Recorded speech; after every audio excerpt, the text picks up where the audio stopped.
Welcome to the Further Reformation podcast. I am your host, Benjamin Hicks, here in London, Ontario, and I'm joined again by Jeremy Bunday. How is your day, brother? Good, brother. Thanks for having me on again. It's my honor, and we are joined by a very special guest today, Mark George. How are you doing today, Mark? I'm doing well. I don't get called very special too often, so great to be here with you guys. Very good. Well, we're very encouraged that you can join us today. And I think that I met your acquaintance first at the last Trinity Bible Chapel conference this fall. Is that right? Yeah, that's right. I got to meet you and your wife, and yeah, it was really sweet to get to put a name to a face. I think I'd seen you online, but it was good to meet you in person. Wonderful. And I remember talking with you briefly then about your project, the Thousand Generations Print Company, and was just tremendously excited about it, that this is going on here in my own backyard here in Ontario. So I made a mental note that we really should follow up, but it was only recently that I saw you online again and thought we really should connect. So appreciate you taking the time today. And the focus of this interview will essentially be about that, your work in connection with this book and publishing book selling company. And looking forward to getting into that. But maybe first you can just give us a little bit of an overview about who you are. So who are you, Mark? And do you have a family? And how long have you been a Christian? I've been a Christian since 2006. I was raised in a Christian home, kind of your typical story. My dad had cancer when I was in high school, so he passed away when I was in high school. I wasn't really all that close to the Lord, so I kind of drifted. Uh, it's hard to say when exactly. I would say 2006 was either the year I was saved, or at the very least the year I really took hold of my faith and really started, desiring holiness and whatnot. Kind of came to a really low point after my dad died, and so I'd say since 2006, I've been really kind of on fire, sold out for the Lord. I have a wife and I have three kids, three boys, one on the way.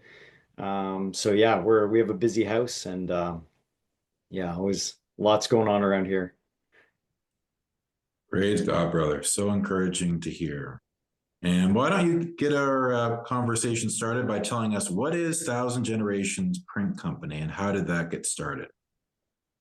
So I've always loved books ever since I was a kid. Right behind me over my shoulder, you can see the blue cover Hardy Boys books. I remember spending many summers in the trailer at Lakeshore Pentecostal Camp. Oh, don't worry, I'm not Pentecostal, but we growing up reading those, and we'd spend some weeks there in the summer, and I've always loved books. So fast forward to, I'm a Christian now, and I had been in ministry for a while. I had been on staff at a church, and that ended.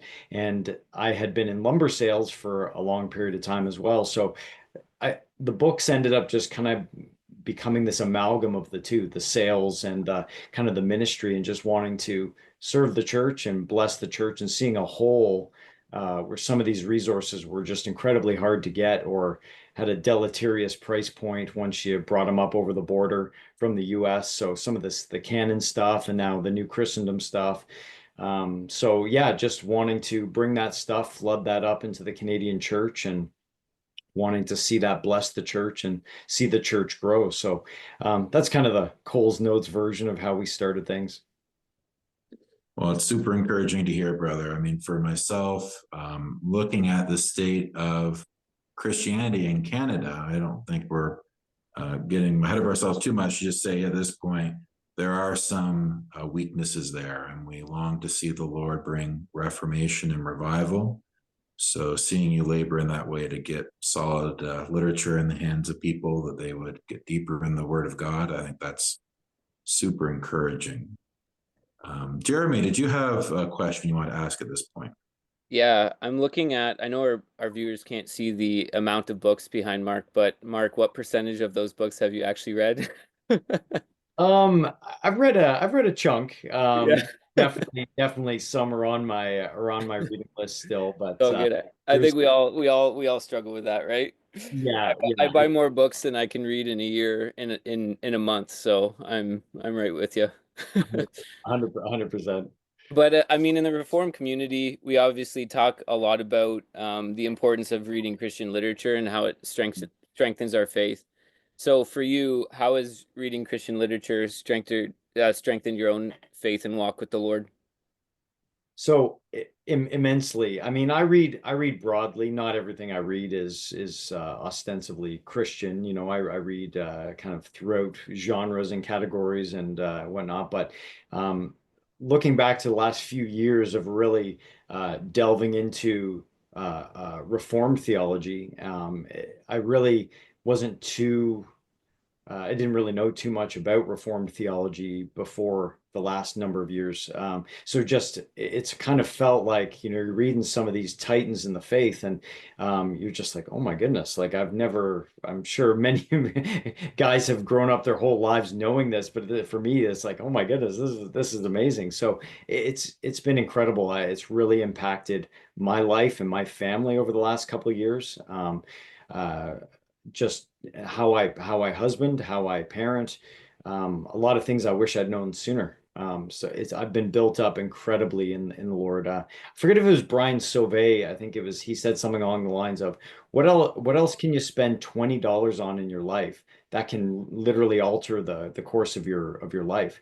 You know, you read some of these things in the books that I've read, and it's just like I literally think about them every day now, like some of these principles and theological tenets, and yeah, it's been an incredible blessing to my faith and my family. That's awesome. You talked a little bit about why you started Thousand Generations and the problem you were trying to solve. It was a practical problem of just like a price point, but is there a deeper problem of what Thousand Generations is trying to solve in the Canadian church? So, what's your what's kind of your take on the health of the Canadian church, and really how do you see Thousand Generations solving that much deeper problem? Yeah, so I think long term, I'm bullish on the church, and I think there's some good things happening. Even just talking to you brothers, knowing what you guys have going on in your respective vicinities, it's super encouraging, and knowing other little pockets too, and around Canada. But yeah, I think the church as a whole. Not to sound cliche, but you know, mile wide, inch deep. You know, if you look at whatever the term evangelical may even mean anymore, if it truly does mean anything. Um, One of the things, and Jeremy, you and I had some really I want to give credit where credit's due. You helped me a lot think through some of the stuff as we were launching and just kind of maybe take aim a little bit closer at, you know, where we wanted to shoot and whatnot. But really, both sides of the coin, we wanted to stay away from those ditches. So one of the big things was the traditional Canadian bookshop, Christian bookshop, the ones that are left, to be honest, a lot of them aren't around anymore, seem to have very little discernment. So we wanted to be a Christian bookshop with lots of discernment, where you weren't going to get 20 different My Faith and Enneagram books and kind of, you know, a lot of hot garbage about washing your face and gay girl, good God, or whatever, you know, kind of some trash like that. So we wanted to stay away from kind of the broader, just kind of you know, charismatic, the Kenneth Copelands, the Joyce Myers, the you know, that kind of stuff. But we also you know, kind of in the ostensibly reformed camp, even sometimes there's just a lot of really hot garbage that you just think, you know, we're not going to be selling gentle and lowly. We're not going to be getting into stuff like that. So we wanted to kind of be introduce a little bit of discernment to it. Um, On the other side, we also wanted to stay away from just being too bookish. We wanted to stay away from being ivory tower Christians. You know, you can have Puritans and reformers that are awesome. Like you read their stuff.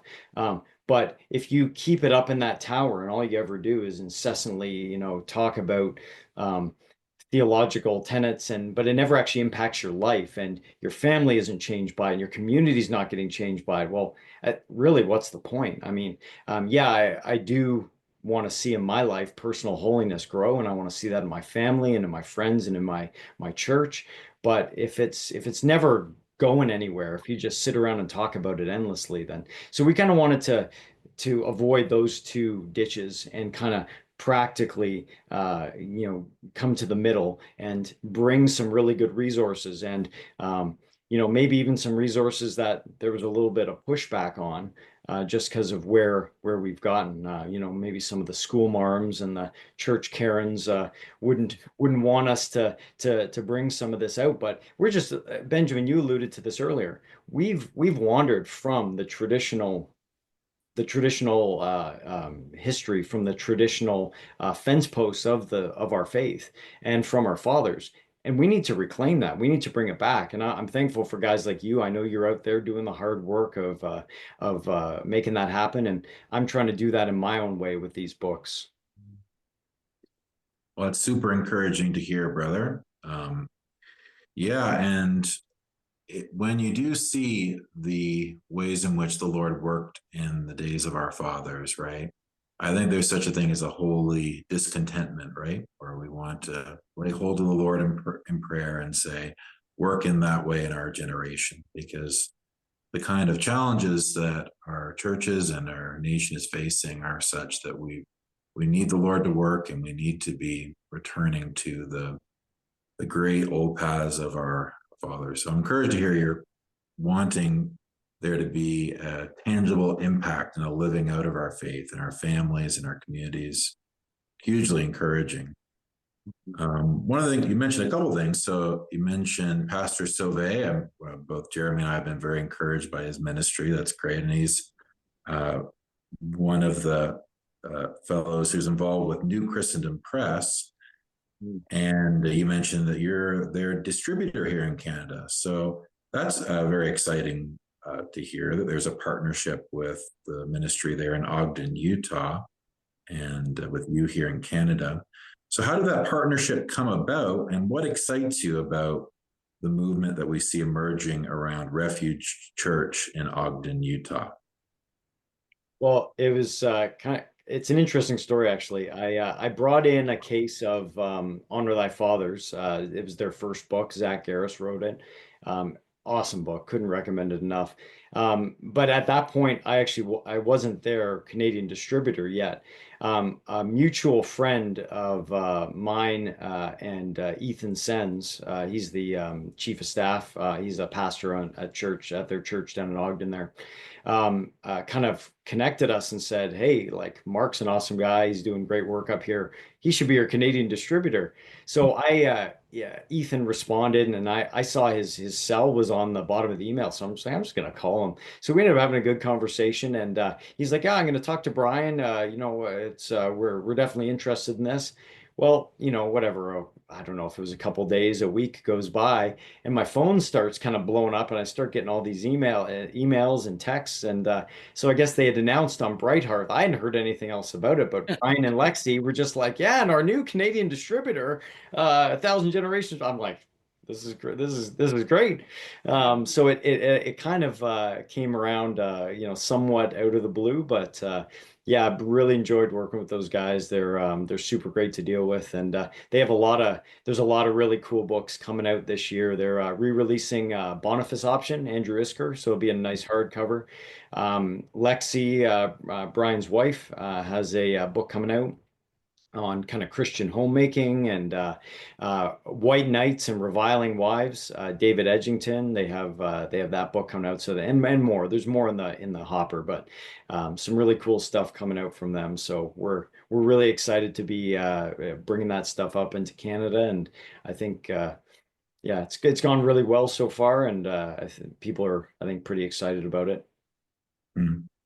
Yeah, and I'm just very encouraged to see what the Lord is doing down there in Refuge. I think that the Lord has brought together there a number of pastors who have a lot of courage in order to stand on conviction on important cultural issues, and that really is what we need today. I mean, it is striking. You mentioned sort of like ivory tower Christianity, right? And it seems to me that when you look at the reform world in general, there are a lot of people who seem to have a wonderful theological pedigree, and they could speak very lucidly about the Puritans and the reformers and so forth. But where I would challenge some of those voices is, are you speaking to the current issues in the way the Puritans were in their own day, right? And I think that every Christian in their own way is called to speak into the culture, speak into the issues that matter. And the reality is, if we don't do that, then the voices that are going to fill the vacuum are not going to be those that honor Christ. Yeah. So I think that that's wonderful that they're doing their work. You mentioned the Bright Hearth podcast. Yeah, my wife and I listened to that when we were on a road trip. Just listened to some of the conversations between Brian and Lexi, and it's very practical, very relatable. And yeah, there are other aspects of their work that I appreciate. How about you, Jeremy? Have you, if I can bring you in for a little bit, how has the Ogden, Utah circle been an encouragement to you? It's been an immense blessing to me. It was first on the Hardman podcast that I heard this idea of the patriarchal ordering of the family. And it was Eric Kahn's actually boldness in this area that really challenged me to lead my family well. And just to take control of things in a way that would actually bless my wife, because as men take responsibility on, they're taking the responsibility off of their wives for not being able to handle things that the woman is not being able to handle. Things like the finances of the home, the direction of the home, the mission of the home. Just hearing for the first time, like even the point about how, you know, why in our culture, uh, the wife takes the last name of the man, right? And you see Mm. feminists push against that now, like they have the dash in the name and stuff like that. Um, Actually, just after 12 years of marriage, my wife just legally changed her last name. It was more of a practical thing. The passport, the 10-year passport finally was up for renewal, so then we finally changed the name. But um, just hearing that that's why the woman took on that last name, was because she expected the man to have a very clear mission of the home, and know where the home was going, and to have a goal in mind, and push that mission forward. And the wife is the helper that's there to manage the home and push the husband forward outside in the world, to push the legacy of your family forward, was something that I had never heard before. And so just in that area alone, it's been just an immense blessing on my family. And even just being able to wake up every morning and have a very specific goal in mind of what I'm trying to accomplish for that day, fueled by this call to lead my family well and to order my family well, has been just a life changing principle. One of the many things that Ogden has blessed me with. Mm. That's Yeah, I would definitely echo that. Mark, you're going to say something there. Oh, I was just saying that that's super encouraging. And one of the things just listening to that, and I'm going to butcher it. I don't remember I was just trying to find the quote and I couldn't quite find it, but I believe it was Martin Luther, or at least widely attributed to him, that says, if it is talking about pastors and Christians, and saying that if you're not willing to speak to the issues of the day, if you'll speak to, you're a pastor, and I'm widely paraphrasing at this point, but if you'll widely speak to so many different issues, like, oh, we're going to talk lots about the Trinity. Well, the Trinity is important, but if you're not willing to speak to the hot button issues of the day, of which, like you alluded to, Jeremy, there, practical patriarchy and so many other ways of leading the household. They are really Eric and Brian and those guys down there are doing it boldly, and they're being widely reviled and for it in certain circles. But it's so important. They're taking flack because they're over the target. And just coming back to the guys who in this day and age have to be the hard men. They have to be the hard men because we live in a weak society, and we have to bring our faith and our churches and our families back to where we need to be. And that looks hard in the moment because we've become so soft, and we've allowed ourselves to kind of be somewhat effeminized, to be honest. And when you're in a feminized church or an effeminized Christian, things like this look like, oh wow, that seems maybe a little brazen. I mean, to be honest, even from where I've come out of, even like in the last number of years or the last decade, I would have come largely out of camps that would have said, "Oh, that's a bit of bomb throwing," Like I'd probably be like, "Okay, yeah, there's some good stuff there, but they need to temper themselves, or they need." But now it's like, no, this is I welcome this. This is not that anybody can do no wrong, but I'm super thankful that they're out there, and I'm happy to give them as much support as I can to try and as their detractors are coming after them. So Yeah.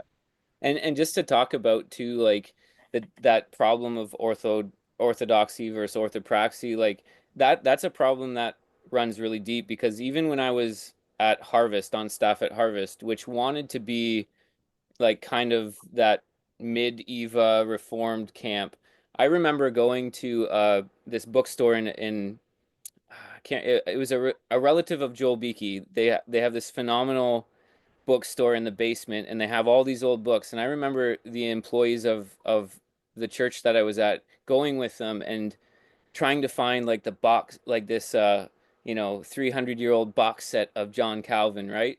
And they would drop names like Baxter and Perkins, and they loved these men when it came to their personal faith.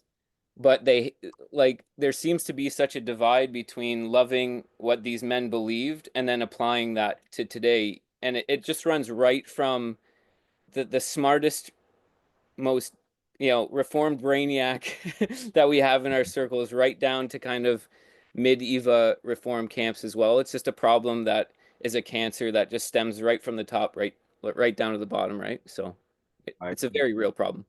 I think to that point, I think a lot of these guys they'd be the first one to say, oh yeah, Perkins and Baxter and these guys. But then they wouldn't like what these guys had to say to our church today. They'd be the first ones to be like giving these guys the boot, or slamming them online or in signal chats or whatever. Doxing and leaking. That's right. Right. Well, even Christ, right? He, in his ministry, he condemned the Pharisees for building monuments to the prophets, right? Yeah. Or building the tombs of the prophets, but they would have been those who themselves would have been involved in their persecution.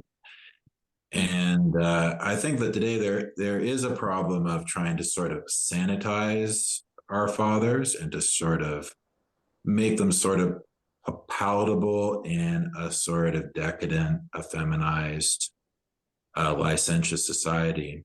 Whereas, yeah, in their own day, they were despised because they were so zealous for the law of God. And we need to be, I think, wary of that. And yeah, this can take all sorts of different forms. Like I was raised in the evangelical stream, and I don't want to despise all that was good about it. But the truth is, yeah, the thing that eventually became clear to me is that evangelicalism for practical purposes has become a religion run by women for the benefit of children, right? So That's good. there's a feminine ethos about the whole thing. Even the men have to be assimilated to that.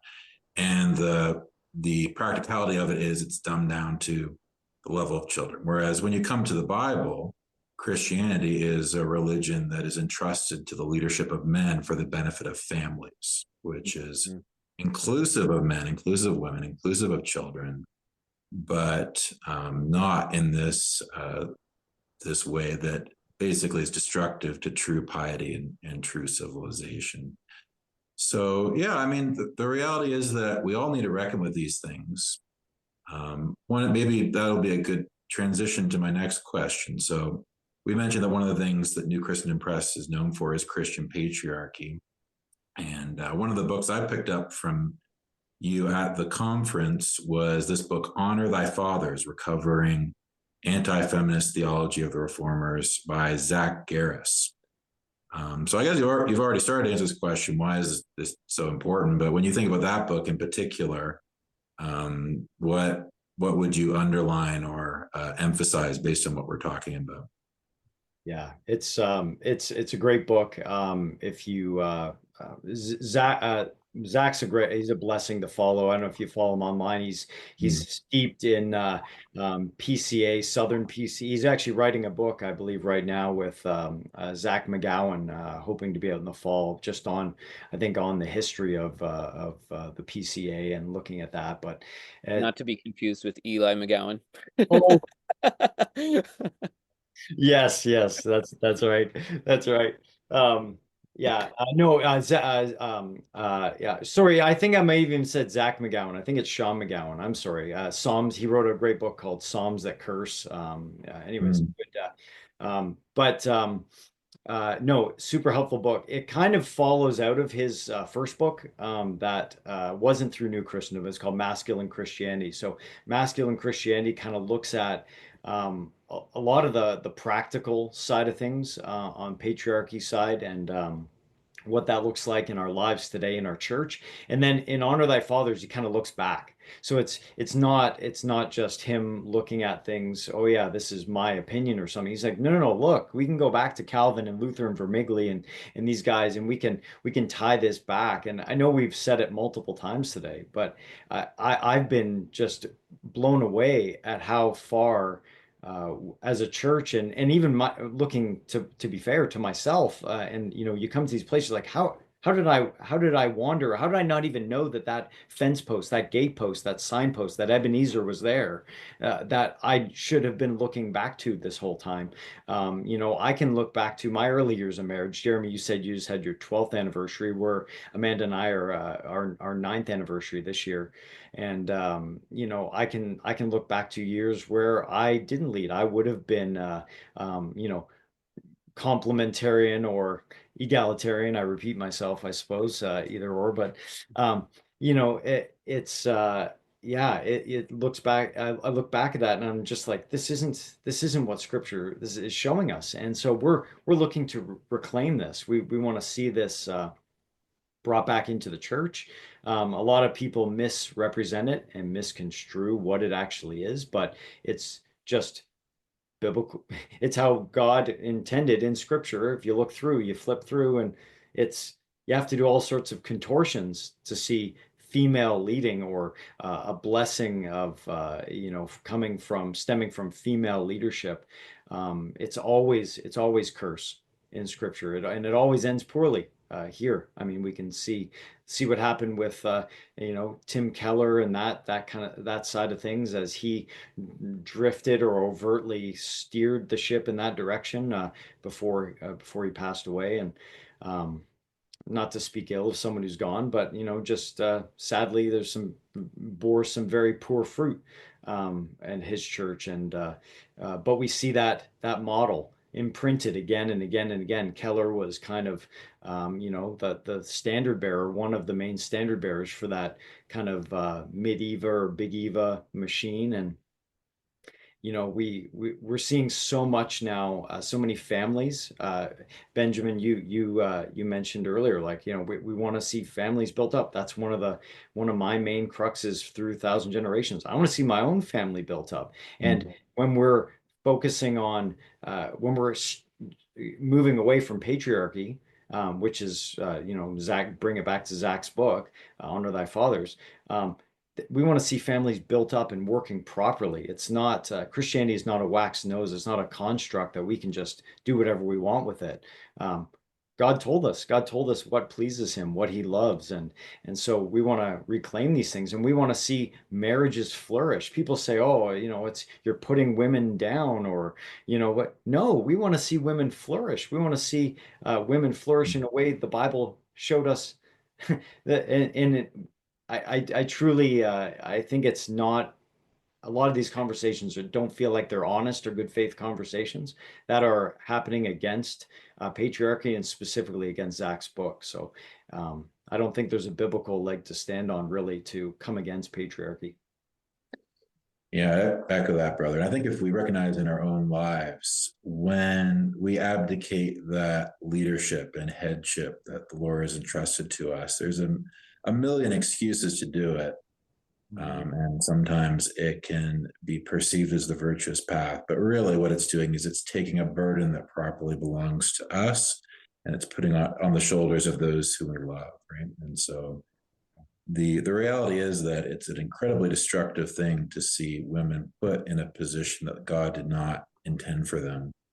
And those who truly love women will honor their nature and their role. So I'm incredibly encouraged by all that you're saying. And Pastor Garris, it's a sign that the Lord has not abandoned the Napark churches, right? So the Lord has kept his candlestick flickering even in our context, that you have a bold proclaimer of the truth. So we can be thankful for that. You have a question about these things, Jeremy, or another question? Yeah, I was just wondering, what other books would you recommend other than Zach Garris's book for the subject of marriage and family? Have any other books blessed you and your household?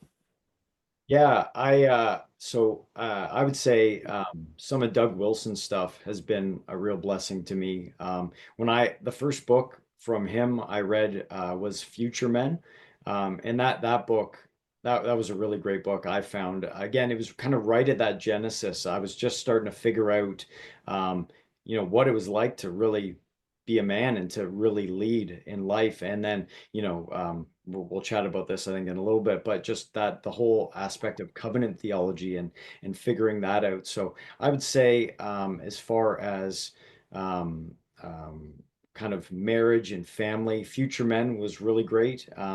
Also, Doug's book, The Covenant Household, I really liked.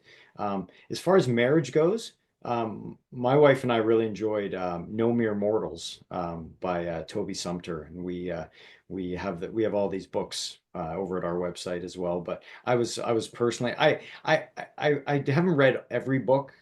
Full disclosure, we sell over 250 different titles now. I haven't read every single book cover to cover that I sell, but I've read a number of them, and I like to sell books that I believe in. So I try to read as many of them as I can, and so yeah, I would say those are the books that have jumped out. No Mere Mortals by Toby Sumpter and Future Men by Doug Wilson. Those two have really impacted me in those areas. Yeah, it's striking how many pastors I've talked to that said they love and appreciate that book, but would never recommend it because it's written by Pastor Wilson. But I think yeah, the quality speaks for itself for sure.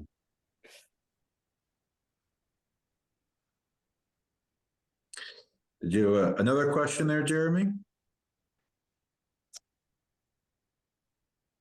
Well, you're next on the sheet. I'm pretty sure you're next. So now Oh, we're oh yeah, move yeah. on I'm to sorry. I'm something. sorry. It is me. You can edit that out if you want. No, Um, so we've talked a little bit about the patriarchal ordering of the family. Do you believe that there's any unique responsibility for heads of households to study theology as they seek to lead and instruct their family? Well, I do. How else am I going to tell my wife what books to read? I yeah, if you remember the Joel Webben Oh, controversy, yeah. I make a little joke there, but no, absolutely. This see men are called to lead in every facet of the marriage of the household. Um, so the word submission literally means that you're on mission together. So when we say use a word like that, again, it's one of those bugaboo words. People think, oh, submission, but really it just means you're casting the vision as the man of the house, and you're getting your wife, you're bringing her behind you, not kicking and screaming. Maybe if you married poorly, but she's loving to come behind you and help you, and I mean, like I don't know you super well, Pastor Benjamin. But I had the pleasure of meeting your wife, and she was lovely. She was awesome. I've never met your wife, Jeremy, but like I know you a little bit, and yeah, like you guys, I know Jeremy. I know you cherish your wife. Like we love our wives, and we want to see them lifted up into the role that God intended them to play. And I'll be honest. I mean, I'm sure you two gentlemen feel the same thing. I couldn't do what I do without my wife. I mean, I need her. I love her there beside me. Literally, the Lord allowed women to take part in the act of creation, creating lives. It's a super high calling. Um, so I kind of tracked off where the question was. What? No, it was just about the unique responsibility of heads of Oh, households to yeah. study theology, and Yeah, yeah. it's we're called to well, I mean, it actually says in scripture, like, wives remain silent and ask your husbands about some of these theological things. So we need to be well versed in this. Like, I'll be the first to admit, I'm no theologian. I'm a fairly blue collar guy, but I dive into these things, and sometimes I gotta read a paragraph and kind of put it down and noodle around with it a little bit to try and get it into my thick head. But yeah, absolutely, we're called to this. We're called to this. We're called to then, but like I said earlier, not just be someone who is like, yeah, can write an essay or a treatise on it, but who can then take and live it out in a way that is compelling and godly and not hypocritical to his kids, and be somebody that your wife uh, that you're deserving of your wife following. That came out wrong probably, but you want to be a godly man. You want your wife to want to follow you, and you want to be, living that out theologically and practically. So it's 100%. And then, like, I come to convictions, and I'm like, oh shoot, okay, this is somewhere we're growing as we're moving from here to here, and now I start teaching my wife in that area, and I start bringing her along. It might have been a place where we previously were not there theologically, but now I'm like, okay, we're moving down this path. I Yeah. need I need to know that, so I can then lovingly teach her, bring her along, and so absolutely, it's imperative for a man to study theology and know how to be able to lead his family in it.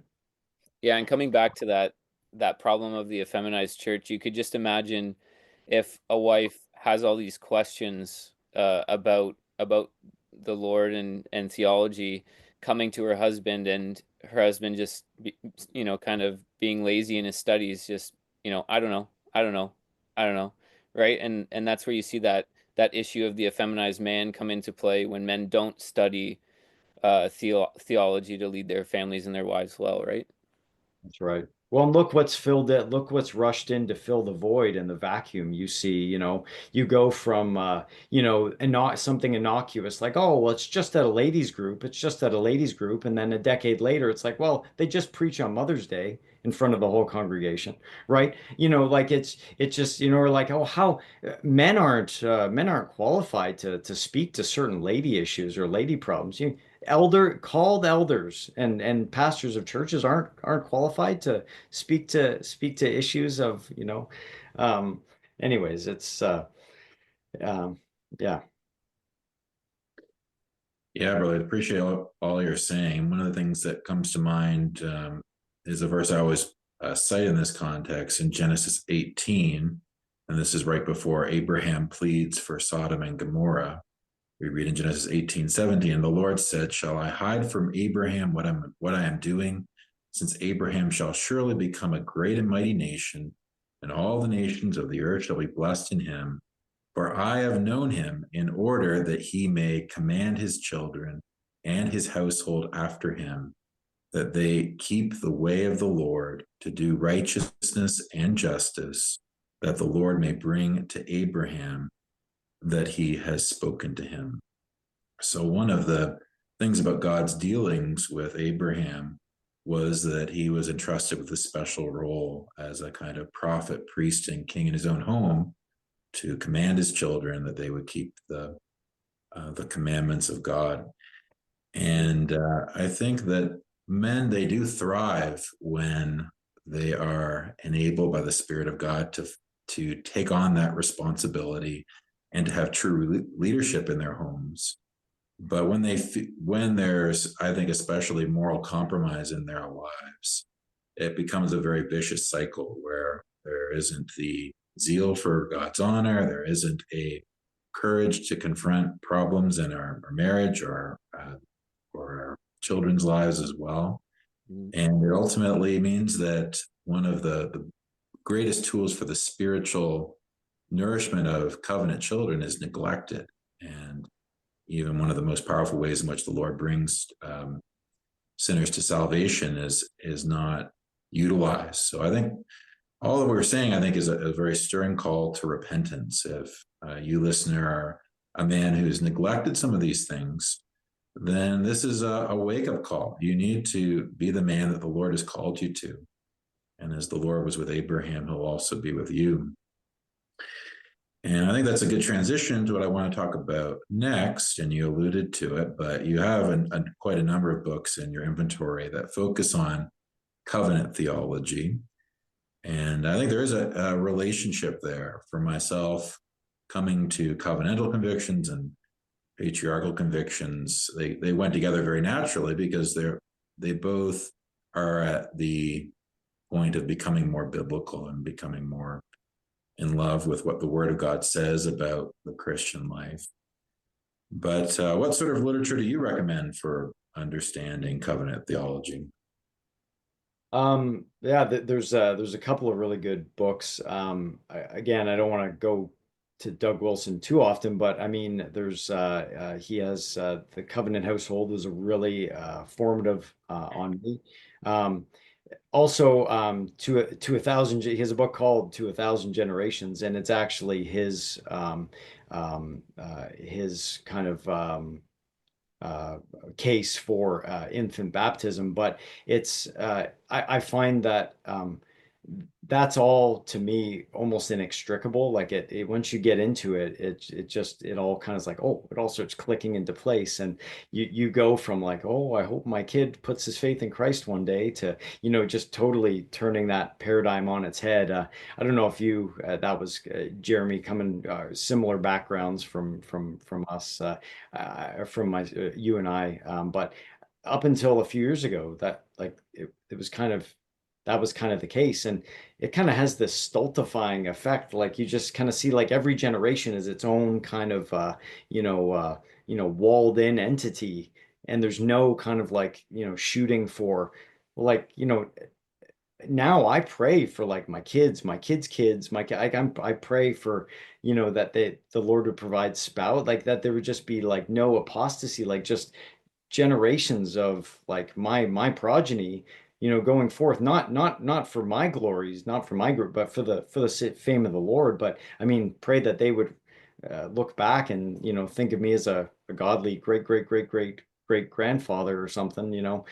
Pray that they still remember my name. But when I was growing up, and I Jacob, you alluded to this, I don't want to slag any of my former denominations, or even my literal fathers in the faith, or I definitely would take issue with certain things now.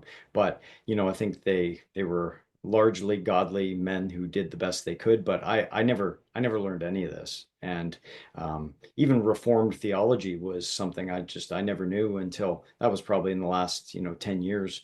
But speaking of covenant theology, yeah, I would say The Covenant Household by Doug Wilson to A Thousand Generations. Looking at it from a slightly different, so like that's been huge in my life is figuring out how covenant plays out with me as a father and you know as a husband. But also there's a great book by Brian Schwartley called National Covenanting. So even looking at the history of national covenanting, it's looking at it through obviously a little bit of a different lens, but that's a great book. Kind of looking at the Scottish Covenanters and yeah, I would highly recommend that. That's a really great read as well. Mm. Yeah, there really is a wealth of riches there, and I think that I know you also have a lot of Vodi Baucham's material on your website as well. And the honestly, I am happy to fight with my Baptist brothers as much as the next one. But the reality is that I have an incredible amount in common with faithful men like Vodi Baucham when it comes to some of those principles of headship and parental rearing.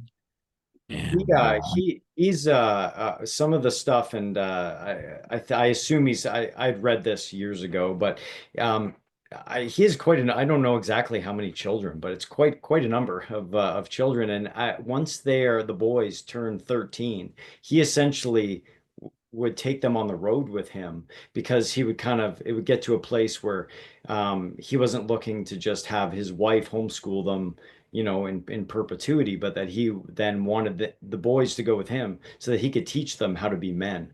mm, You know, the dude, you guys probably both know, I think he's like a legit black belt in jujitsu. Like mhm. he's the tip. Like I remember one of the first times I heard him talk, he was on Cross Politic, and he's talking about the you know the carry gun he has right now, and like currently wearing on him, and like I have a lot of respect for him. I think as far as you know, sometimes with certain aspects of Baptistic thinking and theology, I would have my issues as well. But yeah, I think definitely a brother like him would be the one I'd be linking arms with on many things. So yeah, I respect him a lot when it comes to his teaching and on the family and those type of things. For sure. And that's all to say, if you're a Baptist listener, I don't think that, oh, this just doesn't have any relevance to you. I think the reality is that we all are seeking to get closer to God's truth, right? And so, however it is that we're harmonizing all of God's word together, the reality is if there's a commitment basically to serve God and to do what's right, then men who have the heart of Christ and the mind of Christ are going to be led to increasingly similar conclusions. And that is one of the hopes I have, that there can be, through some of these partnerships, even with people from different traditions, if there's a commitment to godliness, and that's going to shine through. I don't know if you carry this one, but one thing you might consider carrying, given the line of things you're talking about, would be Joel Beake's book, Parenting According to God's Promises. So covering a lot of the similar themes and some helpful things there as well. Check that Um, one. I don't have it, but yeah, I'll take a look at it.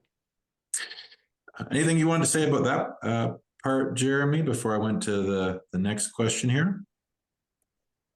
No, I think it might be a rabbit trail, so if you don't want to go here, you can just let me know.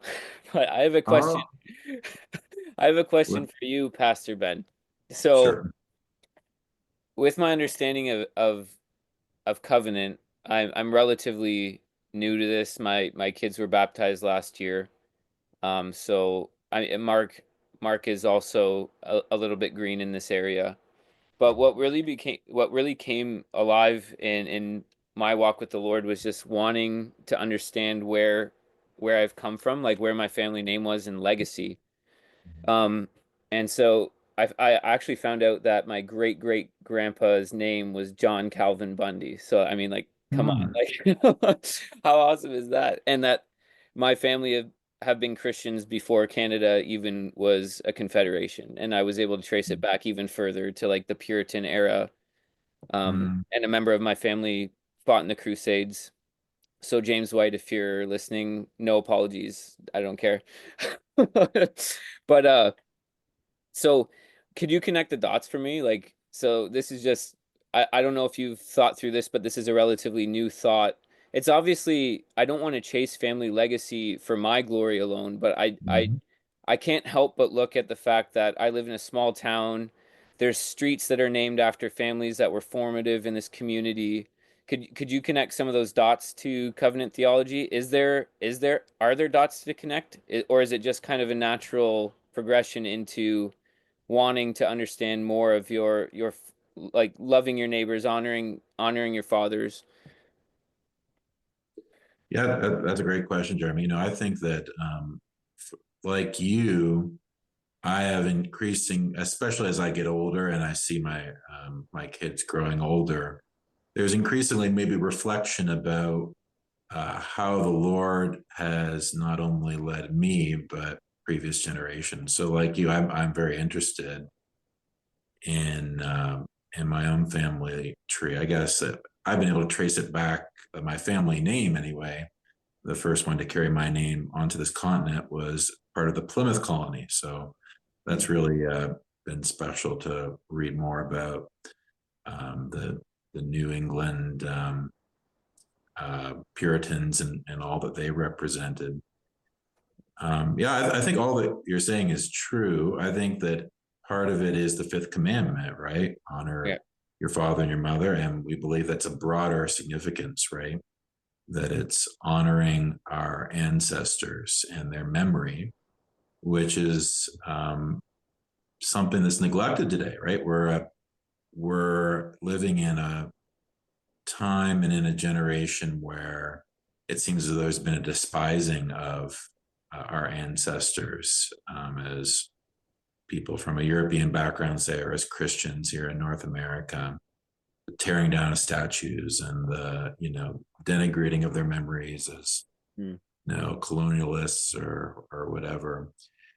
And yeah, I think that there's that. I think it is also especially where we can see a godly line, it goes to our thankfulness to God, right? So Hmm.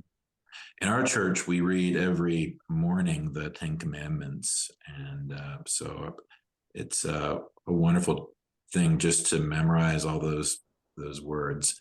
But especially once you get to the second commandment, where it says that God is a jealous God, visiting the iniquity in the third and fourth generation of those who hate me, but showing mercy unto thousands, and the implication is thousands of generations of those who love me and keep my commandments. Hmm. And I think that if we have evidence of the Lord working in our family line, part of our gratitude to God is recognizing it and celebrating it not as something that was innate to them, but as a gift from the Lord, right?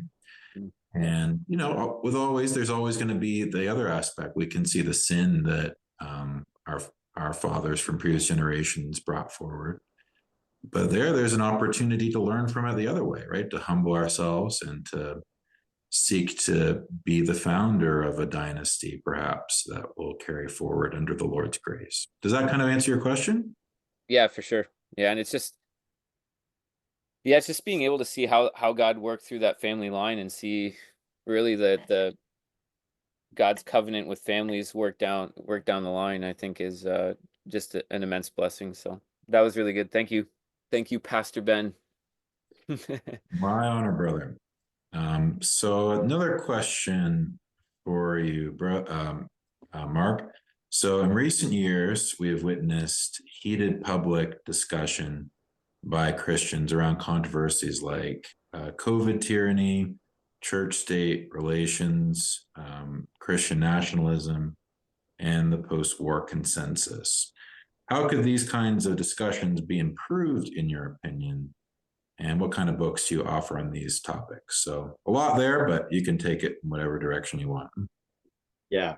Uh, so I think how could those the discourses be improved? I mean, I think we're getting a master class right now on how not to deal with them online. I think there's I think that largely, and not in to be fair, not in total, but I think there's a segment of guys that we would look at potentially as our fathers in the faith. We would it just it feels like that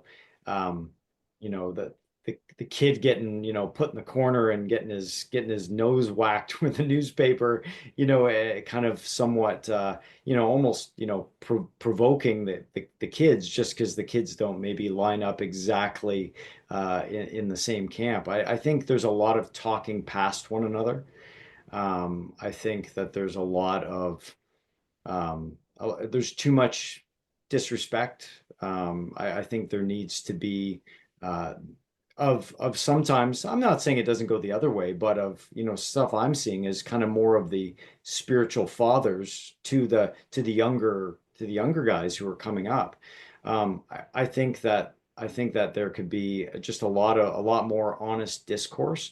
And I think it's been encouraging to me to see guys like we spoke about Ogden earlier, guys going out of their way to make phone calls, to go to guys who have been slagging them online, driving, states to the north to try and have meetings and try and, do the best they can to live peaceably, even, among guys who should be on the largely same reformed page and may, differ in some things, but really should be co-belligerents. Um, but sadly not seeing those meetings go exactly, how, you'd like them to go at the end of the day. So I think there could be a lot more. We were speaking very favorably about Vodi Bakum a few minutes ago, and I would consider him. I don't know him personally, but I would consider him a brother in the Lord, and I'm sure we would all have certain aspects of theology where we might differ, but I think we could do it respectfully and chew the meat, spit out the bones, have the laud him or those like him, say, hey, I love what you're doing here. I love how you're raising your boys and blah blah blah, and be able to have disagreements. And at the end of the day, if you're going to disagree, sure, you can disagree, but still have a coffee, buy each other a beer, and just. But I think a lot of this unhelpful discourse of just talking past one another, oh, the Ogden guys, they believe in this, or these guys are Kenists, or these guys are, but it's like, well, how deeply have you interacted? And often it's like, well, I listened to a few minutes of a podcast, or I didn't actually read The Case for Christian Nationalism, or I'm, kind of straw manning this, or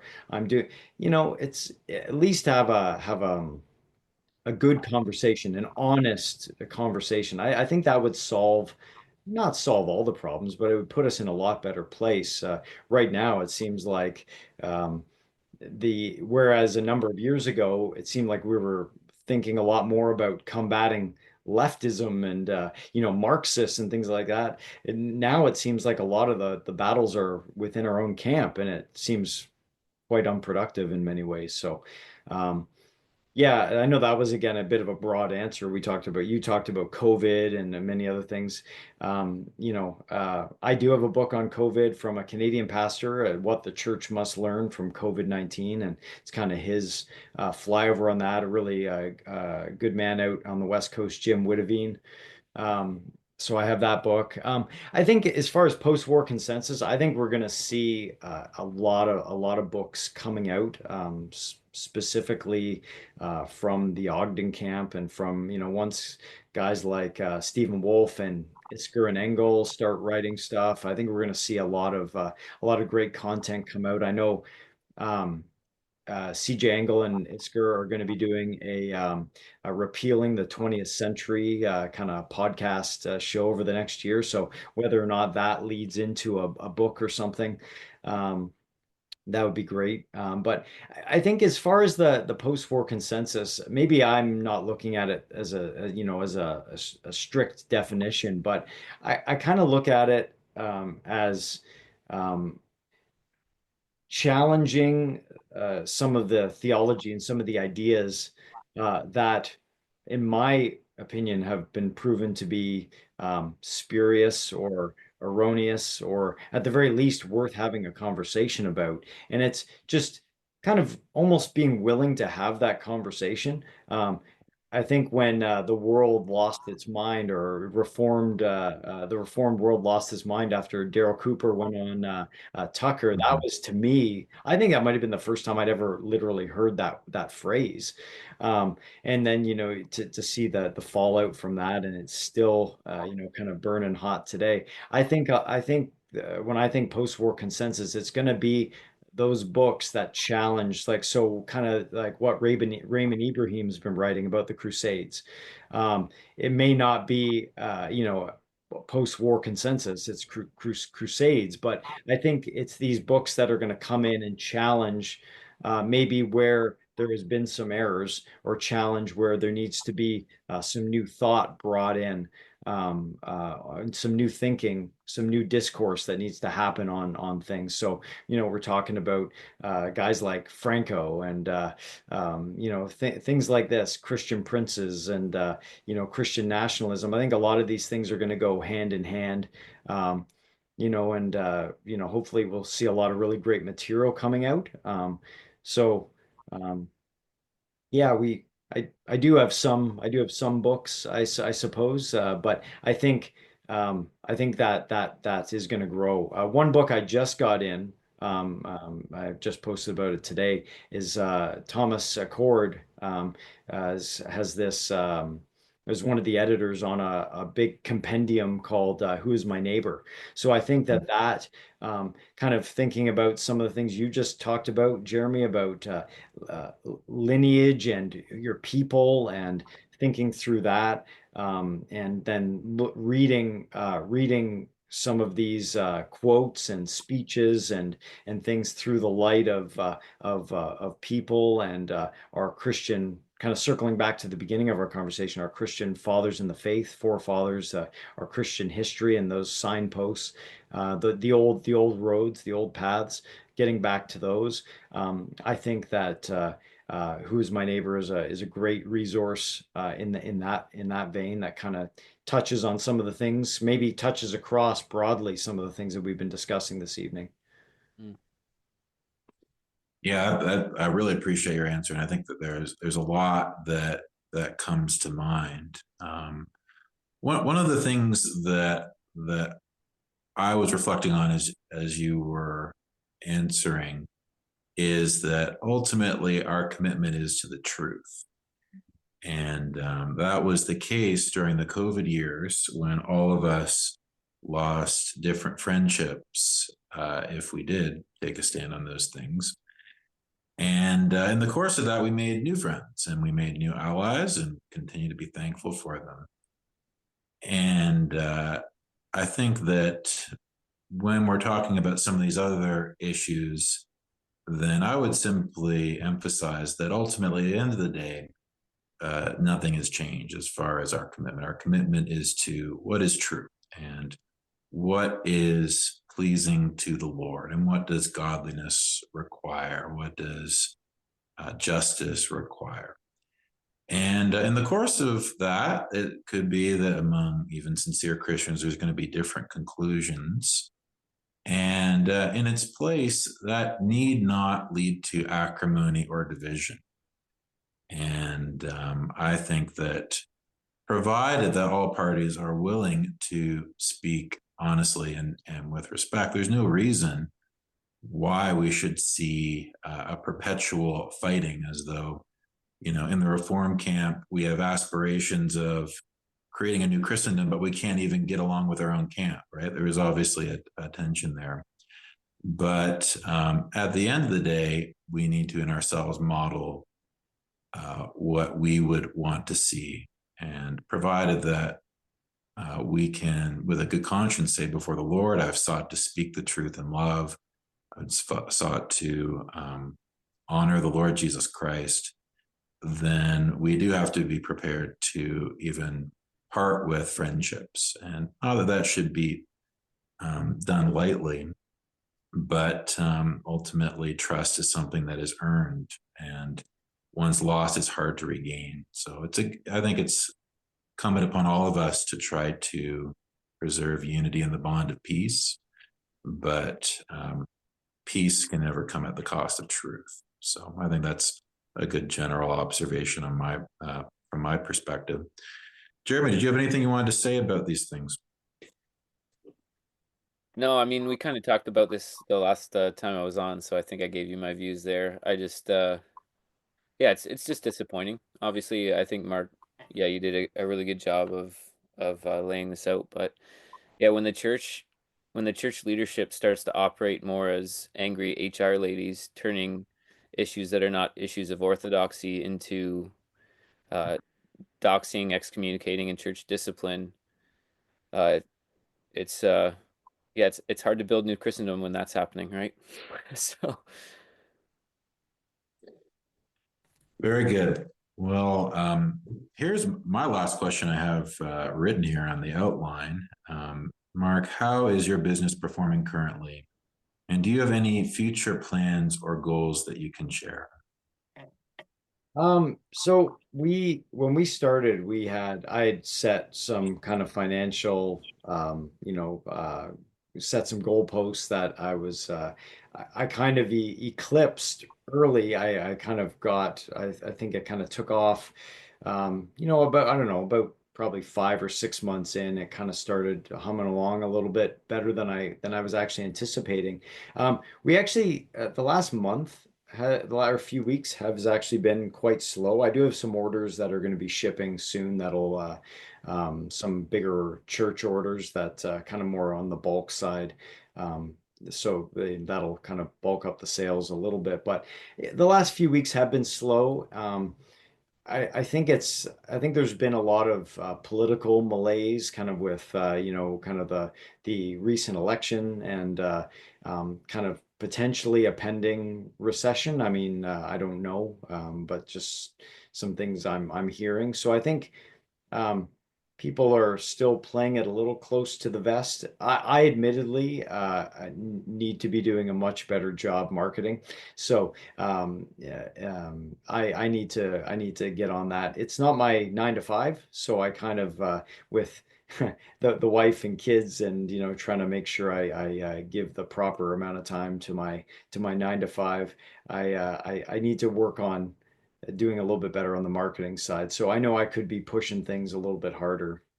But I'm happy with where we're at. It's sustainable right now, and I'm hoping that it continues to grow.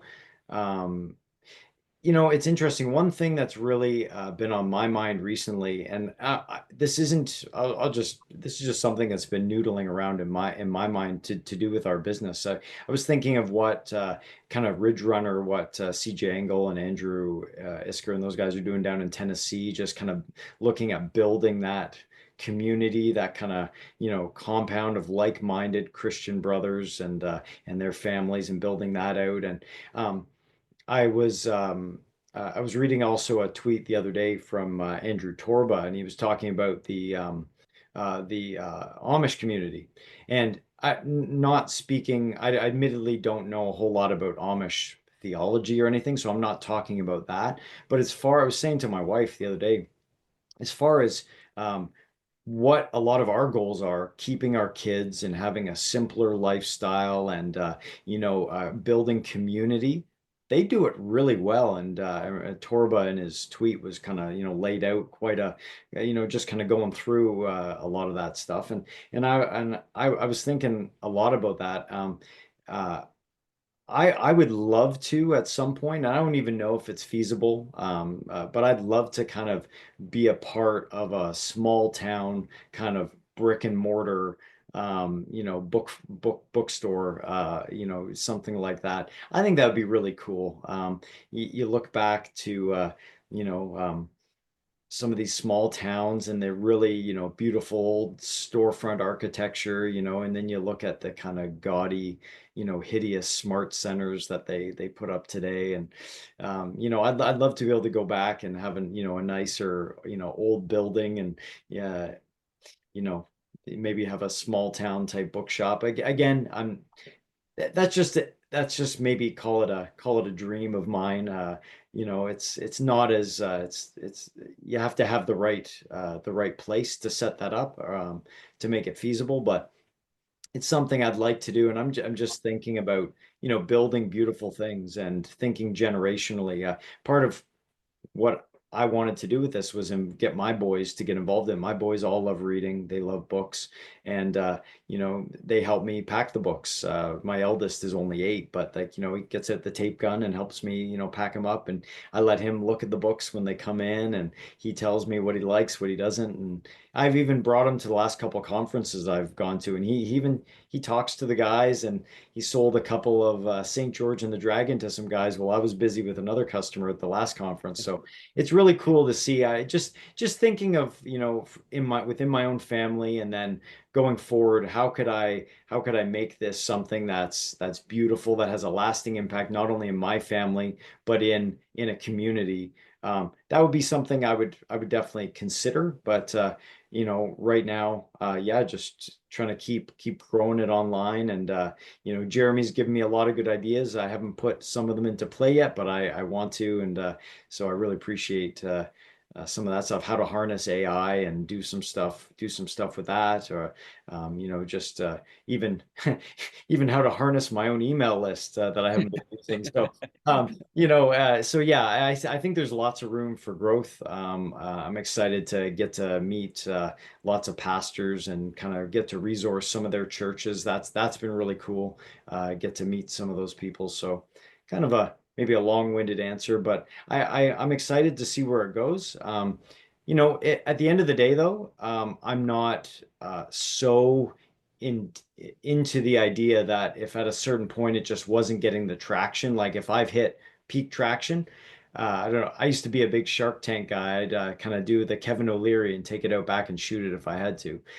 So and mobilize my resources and my time into something that can be that generational touchstone for my family, and get my boys involved in. And maybe, by the time they get to their late teens and they're maybe wanting to get married, buy a house, I could gainfully help them, and allow them to come in and maybe even give the business, or whatever that looks like. I'd like to have something tangible.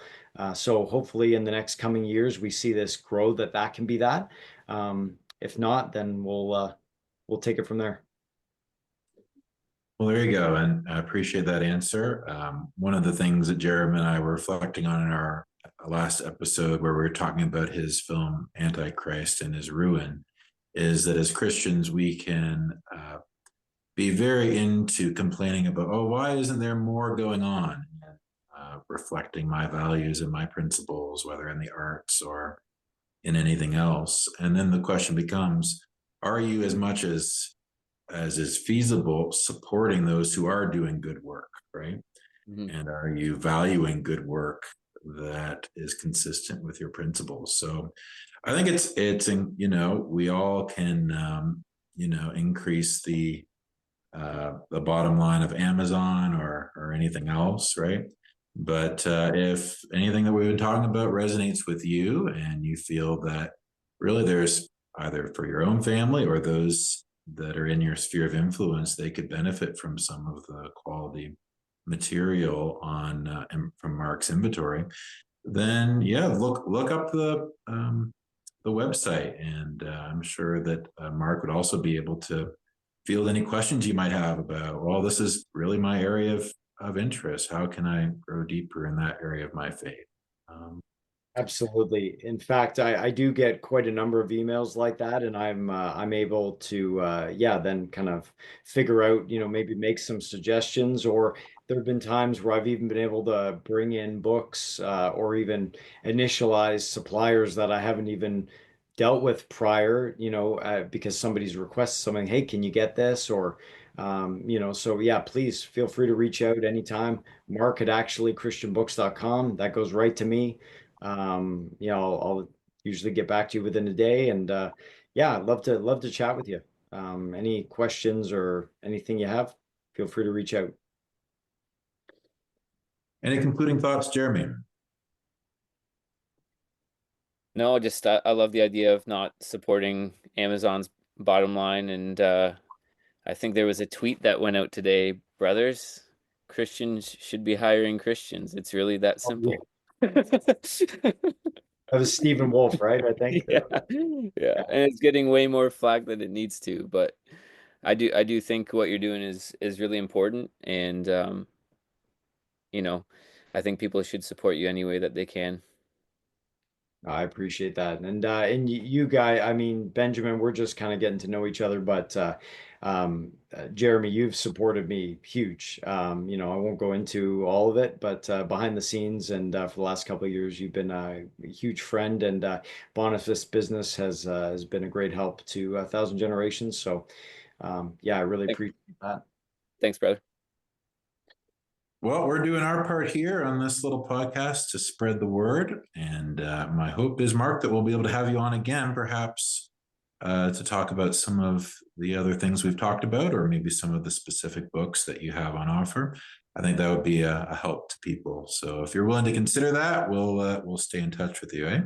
Absolutely. I love that. It'd be my joy. Till next time, listeners, the Lord bless you, and may the Lord grow his church and kingdom by his grace.